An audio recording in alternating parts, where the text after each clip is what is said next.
Welcome back to our series covering Curtis Yarvin's, aka Mencius Moldbug's, Unqualified Reservations. This legendary work doesn't just challenge the mainstream view, it carves it up piece by piece. This is not a journey for the intellectually squeamish, it's a deep, provocative dive into the roots of our modern worldviews, questioning the very ideals almost all hold as gospel. Moldbug argues that today's dominant ideological structures function like an orthodox religion, an unspoken decentralized system of faith dubbed the cathedral, which shapes our politics, media, and culture without anyone questioning who put it in place or why. What if we've all accepted a narrative built on assumptions that deserve a second look to finally see what has been hiding in plain sight all along? What if our trust in modern institutions, from academia, the corporate media, and even the democratic institution itself, has been totally and utterly misplaced? In these episodes, prepare to encounter ideas that might make you uncomfortable, but remember that Unqualified Reservations is not here to reassure you, it is here to provoke. Let's take a journey to inspect the inner workings of Unqualified Reservations. An open letter to open-minded progressives. Chapter 6, The Lost Theory of Government. Mencius Moldbug, May 22, 2008. The best way to understand government is to assume everything you know about it is nonsense. Or so at least I claimed in Chapter 5. Let's demonstrate it by solving the problem from scratch. Growing up in the modern Western world, you learned that in all pre-modern non-Western societies, everyone, even the smartest and most knowledgeable, put their faith in theories of government now known to be nonsensical. The divine right of kings, the apostolic succession of the Pope, the Marxist evolution of history, etc. Why did such nonsense prosper? It outcompete its non-nonsensical competitors. When can nonsense outcompete truth? When political power is on its side. Call it power distortion. And why, dear open-minded progressive, do you think your theory of government, which you did not invent yourself but received in the usual way, is anything but yet another artifact of power distortion, adapted to retain your rulers in their comfortable seats? Probably because there is a categorical difference between modern liberal democracy and the assorted monarchies, empires, dictatorships, theocracies, etc., which practice the black art of official mind control. The priests of Ammonius tolerated no dissent. They flayed the heretic, the backtalker, the smart mouth, and stretched his still-living flesh to crack and writhe in the hot African wind, till the hyena or the crocodile came along to finish him. But now they are all pushing up the asphodels, and Google hasn't even thought about deleting my blog. You think of freedom of thought as a universal antibiotic, a sure cure for power distortion. It certainly allows me to post my seditious blasphemies, for now. But as a progressive, your beliefs are the beliefs of the great, the good, and the fashionable. And as we've seen over the past few chapters, power can corrupt the mind in two ways, by coercion or by seduction. The Whig, the liberal, the radical, the dissenter, the progressive, protests the former with great umbrage, especially when his ox is being gored. Over the past 4 centuries, he has ridden the ladder to power. He is Boromir. He has worn the ring and worked it. And it, of course, has worked him. Today's late Whiggery, gray and huge and soft, lounges loose on its throne, fastened tight to the great plinth of public opinion that it hacked from the rock of history with its own forked and twisted tongue. The mass mind, educated to perfection, is sure. It has 2 alternatives, the Boromir thing or Hitler. And who wants Hitler? Resistance is more than useless. It is ridiculous. The Whig cackles and knocks back another magnum of mums. And a few small rats wear out our incisors on the stone. In this chapter we'll learn the real principles of government, which have spent the last 4 centuries sunk under a Serbonian bog of meretricious liberalism. The funk of 40,000 years. We'll have to wait until Chapter 7 to see what government is today. The two, of course, have nothing to do with each other, nor is this likely to change soon. Nor can you do anything about it. So why bother? Why think about government? The only defense I can offer is Václav Havel's idea of living in truth.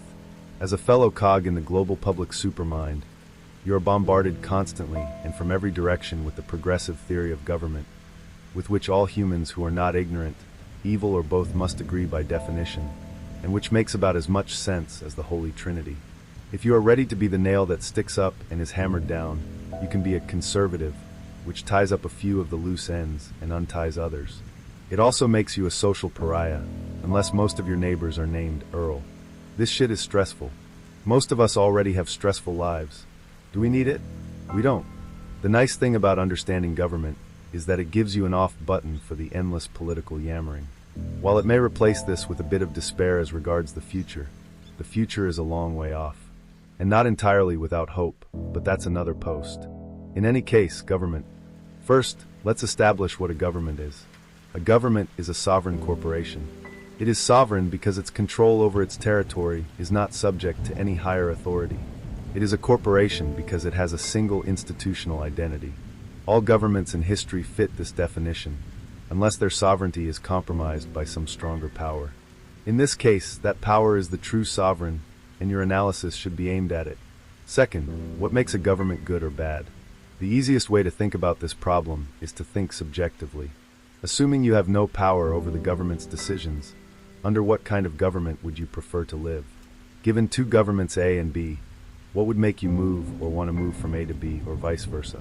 The key is that we are evaluating a government based on what it does, not what it is. As Deng Xiaoping, probably the greatest statesman of the 20th century, put it, who cares if the cat is black or white, so long as it catches mice? The subjective approach asks whether the government catches mice. It does not ask who the government's personnel are, or how they are selected, or how they are managed. Perhaps they are all Dinka warriors from the middle of nowhere, Sudan, chosen for their impassive visages as they execute the brutal Dinka ritual of autohemicastration with no implement, but their own fire-hardened fingernails. If they govern well, so much the better. Your subjective desires for government may be different from mine. They probably are. In a world of good governments, subjective preferences would reduce to the trivial and cosmetic. If I am in the market for fast food, and I see a Burger King next to a McDonald's, I will go with the king. Why? Does it matter? Fast food is a fine metaphor for government. You'd think managing a sovereign corporation is probably more complicated and difficult than operating a fast food chain.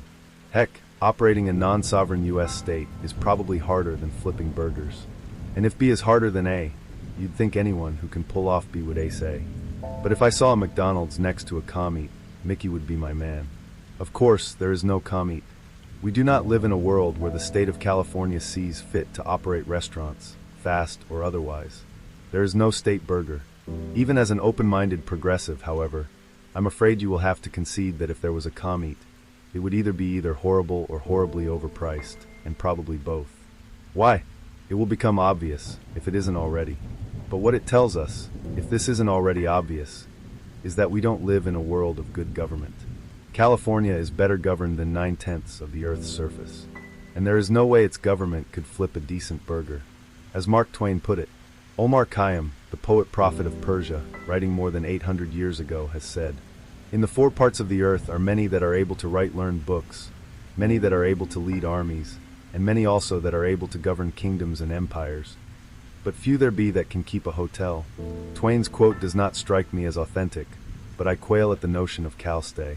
In any case, not only do we not live in a world of good government, we live in a world of disastrously bad government. If the 20th century does not go down in history as the golden age of awful government, it is only because the future holds some fresher hell for us. So we are not concerned with the subtleties of good government. We are not interested in excellent government. It would be nice, but we would be satisfied with mere competence. Perhaps with whatever enables McDonald's to survive in a world that contains not only BK, but also In-N-Out, even though its burgers taste like boiled cardboard. Our goal is the mere basics. Here are the basics. A government should be secure, effective, and responsible. None of this is rocket science. The only secret is that there is no secret. Let's define and analyze these qualities individually, assuming the others in each. When we explain how to make a government responsible, we'll assume it is secure and effective. When we explain how to make it secure, we'll assume it is effective and responsible, etc. Let's start with effectiveness. Effectiveness is the ability to accomplish what you're trying to do. Under what design is a government most effective? We can think of effectiveness as a measure of good management. A well-managed enterprise hires the right people, spends the right amount of money on them, and makes sure they do the right things. How do we achieve effective management? We know one simple way: find the right person and put him or her in charge. This single, frail being, our administrator, holds final decision-making authority, the Roman Imperium, over budget, policy, and personnel. In the military world, this is called unity of command. In the non-sovereign corporate world, And in the nonprofit world that opposes it, this individual is the CEO. Even that most anarchic of human endeavors, the open source project, tends to follow the administrator design. Why does individual administration work? When said individual is a douche, it doesn't. There is no reliable formula for good management. But there are many reliable formulas for bad management. A better question is, why does management by committee not work? Divided control of any human enterprise tends to fail because of a phenomenon generally known around the office as politics. Politics always emerges when management breaks down. An individual manager, with undivided control of some enterprise, can only succeed by making the enterprise succeed. Replace one manager with two, the unorthodox administrative design known as two-in-a-box, a disaster I personally have experienced, and either has a new way to succeed, making the other fail. The more cooks, the worse the broth. In every human endeavor outside government itself, undivided administration is well known to produce optimal results. If Pete's could beat Starbucks, Southwest JetBlue, or In-N-Out Mickey D's by adopting a separation of powers, or a constitution, or some other architecture of leadership by consensus, one of them would certainly have tried it. Contemplate, dear friends, the great heap of Rococo procedural ornamentations that have replaced the simple principle of personal decision in the modern Western government. Montesquieuan separation of powers is the least of it. Outside the military, in which the principle of command still functions to some extent, it is simply impossible to find anyone with unified responsibility for getting anything done. And even military officers, while they have some vestiges of imperium, rapidly being sucked away by the judicial system, seldom control anything like their own budgets, and have zero power over personnel. So, the modern aversion to individual management cannot be motivated by effectiveness. Undivided administration is more effective, period. We can only explain the penchant for collective decision-making as a function of responsibility or security. It is hard to see how it has anything to do with security. It must be a matter of responsibility. But in a system where no individual can be connected reliably with any success or failure, where is the responsibility? As none other than Woodrow Wilson put it in 1885, it is quite safe to say that were it possible to call together again the members of that wonderful convention of 1787, to view the work of their hands in the light of the century that has tested it, they would be the first to admit that the only fruit of dividing power had been to make it irresponsible. Wilson himself, of course, had a great deal of undivided power, nor did he use it responsibly. When we think of sovereign executives, we tend to think of bad examples. We think of Hitler, not of Frederick the Great. We don't think of Sultan Qaboos or Lee Kuan Yew or Hans Adam II. If you think this is a coincidence, think again. But perhaps a thought experiment will help. Washington, especially since it governs not only the United States but also most of the world, is just too huge to serve as a good thought experiment for government. It's easier and more fun to think in terms of California, if California could somehow be a sovereign state. Assuming security and responsibility, how could we produce effective government in California? The answer: find the world's best CEO and give him undivided control over budget, policy, and personnel. I don't think there is any debate about it. The world's best CEO is Steve Jobs. Point 1. Which would you rather live in, California as it is today, or Applefornia? Which would you rather carry, the iPhone or the Calphone? I rest my case. So let's segue into responsibility. Assuming a government is responsible and secure, we know how to make it effective. Hire Steve. But how do we make it responsible? Steve, after all, is a turbulent fellow. He is moody at best. He could easily go around the bend. And he is already a notorious megalomaniac, a tendency that total imperium over the Golden State, including its new military forces, whose heads are shaved, whose garb is white linen, and whose skill in synchronized martial arts demonstrations is unmatched even on the Korean peninsula, can hardly ameliorate. A responsible, effective government has three basic parts. 1 is the front end, all the people who report to Steve. 2 is the middle, Steve himself. 3 is the back end, the people Steve is responsible to.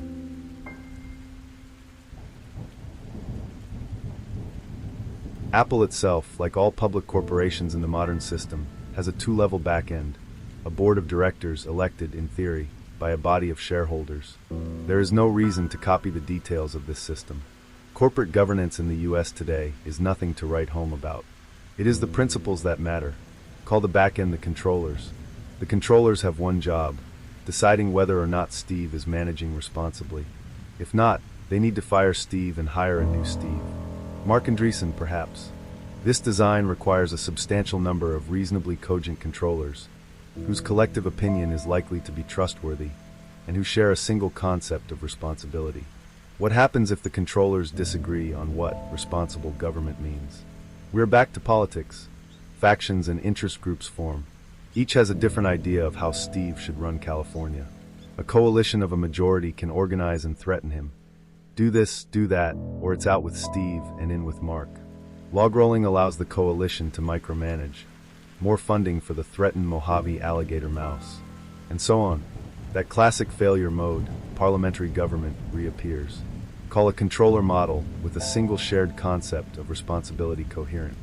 How, with an impossibly fuzzy word like responsibility, can we round up a large number of intelligent individuals who share a common definition? The task seems impossible, and our whole design relies on this coherent backend. Actually, there's one way to do it. We can define responsibility in financial terms. If we think of California as a profitable corporation, a capital asset whose purpose is to maximize its production of cash, we have a definition of responsibility, which is not only precise and unambiguous, but indeed quantitative. Moreover, this definition solves a second problem. How do we select the controllers? If our controllers are the parties to whom the profits are actually paid, and their voting power is proportional to the fractions they receive, they have not only a shared definition of responsibility, but an incentive to apply that definition in practice. We have, of course, reinvented the joint stock company. There is no need to argue over whether this design works. It does. The relevant question is, in the context of government, does this financial definition of responsibility actually match the goal we started out with? In other words, will an effectively managed government, remember, we are assuming security and effectiveness, which is responsible only in the sense that it tries to maximize its profits in the infinite term, actually provide the good customer service that is our goal? Will it catch mice for us? Or will it flay us and hang us out to dry, etc.? As a progressive, you consider undivided government, dictatorship, the root of all evil. It is impossible to enumerate the full list of reasons behind this belief. It's like asking you why you prefer a romantic candlelight dinner for two at a simple, yet elegant French restaurant, to being dragged alive behind an 18-wheeler at highway speed until there is nothing on the rope but a flap of bloody skin. When we add the abominable and astonishing suggestion that said government should actually turn a profit, we reach maximum horror. But if we are not willing to question even our deepest beliefs, our minds are hardly open. First, it helps to remember that profitability is hardly antithetical to good customer service. Again, try the restaurant analogy. If all restaurants were non-profits, do you think we would have better food or worse? How does a non-profit restaurant differ from Comeat, which has no institutional incentive to keep its diners coming back? Perhaps if the restaurant is a small cooperative run by people who really love food, it will continue to shine. California is not a small anything, and my own interactions with its employees have revealed no such passion. Second, I suspect that your deepest fear about undivided government is that it will in some way prove sadistic. It will torment and abuse its residents for no reason at all. Perhaps, for example, Steve will decide to massacre the Jews. Why not? It's been done before. Think about this for a minute. Steve is responsible to his controllers, who evaluate his performance based on his stewardship of one asset, California. The value of California is the sum of the value of its shares. If one goes up or down, so does the other. Which is worth more? California, or California infested by Jew-eating crocodiles, which can be made to produce more revenue. The former, clearly. Jews pay taxes. Crocodile dung doesn't. And from the perspective of either Steve or the Jews, what is the difference between crocodiles and stormtroopers? At least the former will work for free. Perhaps this is skipping ahead slightly, but one way to understand why Stevafornia will not be sadistic and aggressive is to explain why the Third Reich and the Soviet Union were. Sadism was not profitable for Hitler or Stalin. Not that they cared all that much, but they cared a little. Money meant power, and Hitler and Stalin certainly cared for power. The sadistic side of these states is best understood as part of their security model. Hitler and Stalin were not gods. They could not shoot lightning bolts or resist bullets. They rose to and stayed in power by ruthless intimidation, up to and certainly including murder. Stalin didn't kill all those old Bolsheviks because they had bad breath or had made passes at his wife. In the 20th century's totalitarian states, murder foreign and domestic was an essential strut in the leader's security design. We will not be reproducing this element. But I digress. Third, as a progressive, you think of government as a charitable institution. You think of its purpose as doing good works. And indeed, today's governments do many good works. They also do many things that are not good works but purport to be. But that is beside the point. Let's assume that all its good works are good indeed. Clearly, good works are not compatible with turning a profit. It is easy to see how California improves its bottom line by refraining from the massacre of Jews. It is hard to see how it improves its bottom line by feeding the poor, healing the lame, and teaching the blind to see. And indeed, it doesn't. So we can separate California's expenses into two classes. Those essential or profitable for California as a business, and those that are unnecessary and wasteful, such as feeding the poor, etc., etc. Let them starve. Who likes poor people, anyway? And as for the blind, bumping into lampposts will help them build character. Everyone needs character. I am not Steve Jobs. I would be very ill-suited to the management of California, and I have not done the math. But my suspicion is that eliminating these pointless expenses alone, without any other management improvements, would turn California, now drowning in the red, into a hellacious, gold-spewing cash machine. We're talking dividends up the wazoo. Stevafornia will make Gazprom look like a pump-and-dump penny stock. And suddenly a solution suggests itself. What we've done with our separation of expenses is to divide California's spending into two classes, essential and discretionary. There is another name for a discretionary payment, a dividend. By spending money to heal the lame, California is in effect paying its profits to the lame. It is just doing it in a very fiscally funky manner. Thus, we can think of California's spending on good works as profits which are disbursed to an entity responsible for good works. Call it CalGood. If instead of spending $30 billion per year on good works, California shifts all its good works and good workers to CalGood, issues CalGood shares that pay dividends of $30 billion per year, and says goodbye, we have the best of both worlds. California is now a lean, mean cash printing machine, and the blind can see, the lame can walk, etc., etc. Furthermore, CalGood's shares are, like any shares, negotiable. They're just financial instruments. If CalGood's investment managers decide it makes financial sense to sell California, and buy Google or Gazprom or GE, they can go right ahead. So without harming the poor, the lame, or the blind at all, we have completely separated California from its charitable activities. The whole idea of government as a doer of good works is thoroughly phony. Charity is good and government is necessary, but there is no essential connection between them. Of course, in real life, the idea of CalGood is slightly creepy. You'd probably want a few hundred special-purpose charities, which would be much more nimble than big, lumbering CalGood. Of course, they would be much, much more nimble than California, which is kind of the point. We could go even farther than this. We could issue these charitable shares not to organizations that produce services, but to the actual individuals who consume these services. Why buy canes for the blind? Give the blind money. They can buy their own freaking canes. If there is anyone who would rather have $100 worth of free services than $100, he's a retard. Some people are, of course, retards. Excuse me. They suffer from mental disabilities. And one of the many, many things that California, state of love, does is to hover over them with its soft, downy wings. Needless to say, Stevafornia will not have soft, downy wings. It will be hard and shiny, with a lot of brushed aluminum. So what will it do with its retards? My suspicion is that Stevafornia will do something like this. It will classify all humans on its land surface into three categories: guests, residents, and dependents. Guests are just visiting, and will be sent home if they cause any trouble. Residents are ordinary, grown-up people who live in California, pay taxes, are responsible for their own behavior, etc. And dependents are persons large or small, young or old, who are not responsible but need to be cared for anyway. The basic principle of dependency is that a dependent is a ward. He or she surrenders his or her personal independence to some guardian authority. The guardian holds imperium over the dependent, i.e., controls the dependent's behavior.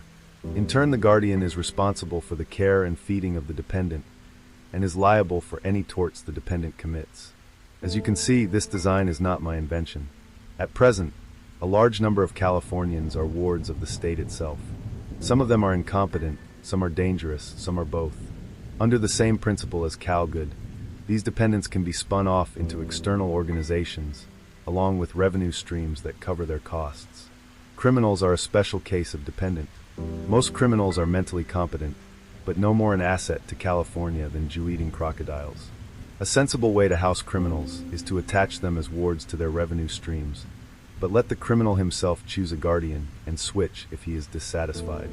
I suspect that most criminals would prefer a very different kind of facility than those in which they are housed at present. I also suspect that there are much more efficient ways to make criminal labor pay its own keep.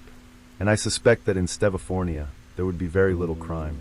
In fact, if I were Steve, which of course I'm not, I might well shoot for the goal of providing free crime insurance to my residents. Imagine if you could live in a city where crime was so rare that the government could guarantee restitution for all victims. Imagine what real estate would cost in this city. Imagine how much money its owners would make.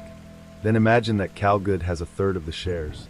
It won't just heal the lame, it will give them bionic wings. But I digress. So we move on to our third essential, security. Note that this is Arnold Kling's objection to the above design, which I've given the cute name of neo-cameralism. Security is the art of ensuring that your decision process cannot be compromised by any force, domestic or foreign. Steve, for instance, is entirely indifferent to the opinions of Stevafornians, except inasmuch as those opinions affect his quarterly numbers. This is the ideal Type 3 state. You think what you want, and Steve does what he wants. The government neither controls public opinion, nor is controlled by it. If nothing quite like a neo-cameralist government has ever existed in history, the reason is not hard to figure out. How do you secure an intricate decision mechanism like the above? What happens if the controllers decide to fire Steve, and Steve doesn't want to go?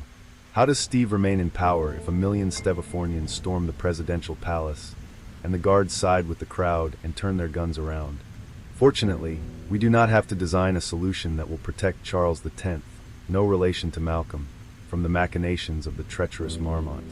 The neo-cameralist state never existed before the 21st century. It never could have existed. The technology wasn't there. Secure neo-cameralism depends on a cryptographic decision and command chain, CDCC.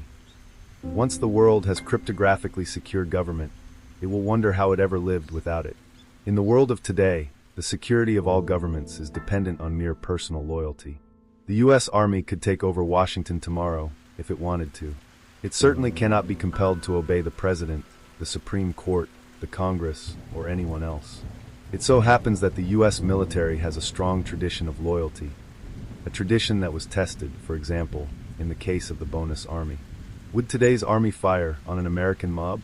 Especially a mob that shared its political orientation? Hopefully we will not find out. The only reason that we accept this appalling and dangerous state of affairs is that we don't know there's an alternative. But there is actually, in the form of permissive action links. This is an old Cold War design that implements the command side of a CDCC for nuclear weapons only. The control codes are in the president's pocket.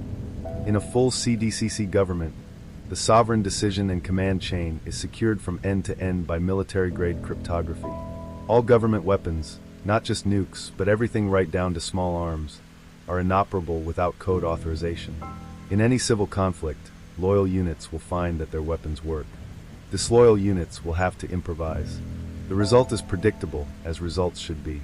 Cryptographic command of the military has a critical effect on political dynamics. It makes public opinion irrelevant. Today, even the most militaristic of military despotisms has to invest considerable effort in persuading, cajoling, or compelling the public to support it, because the army is inevitably drawn from that public. Witness Marmont, who decided his chances were better with Orleans than Artois. This is the final blow in the elimination of politics. Men enter politics because they have a lust for power. Good men as well as bad men lust for power, and sometimes it does happen that good men lust for power, seize it, and use it to do good things. But it is more the exception than the rule. And the lust for power is an eminently practical one. If no power is available, no one will bother to scheme for it. Take Apple, for example. Mac users, such as myself, are tied to its vagaries. For example, the battery for the MacBook Pro is shite. It's disposable. I believe it may actually be made of toilet paper, chewing gum, and old paper clips. I go through 2 a year, and I hardly use them. How do I cope with this appalling injustice? Ideal. Why do I deal? Because even if I went on to the right forums and whipped up a screaming mob and persuaded them to march around and around and around one infinite loop, chanting slogans and burning old batteries, I know that it would have absolutely no impact on Steve's handling of the problem, which I suppose he doesn't think is a problem at all. In fact, it would probably make him more stubborn. There is simply no way for anyone outside Apple to influence Apple's decision process by the use of force. Apple is not sovereign. It does not have a white-robed black belt army. It relies on the security forces of Uncle Sam, or at least Cupertino. But the problem is solved anyway, and I consider this a good thing. Cryptography applies to the back end as well, the decision side. If the controllers vote to refuse to renew Steve's key and anoint Mark instead, Steve will no longer have command of the army. He won't even have command of his office door. He will have to call security to let him out of the building. If you doubt that this is technically feasible, it is. Once we realize that 21st century technology is needed to implement the neo-cameralist design, we understand why good old cameralism, Frederick the Great style, was the best that previous centuries could do. What Whigs call absolute monarchy, and non-Whigs just call monarchy, collapse the controllers and the administrator into a single royal person, solving the decision problem quite neatly, and introducing a nasty biological variable into the responsibility mix. And on the command side it relied on loyalty, which was not always there. Was royalism a perfect system? It was not. But if we imagine a world in which the revolutions and civil wars of the last 4 centuries had never happened, it is hard not to imagine that world as happier, wealthier, freer, more civilized, and more pleasant. At least if you're an unregenerate Jacobite like me.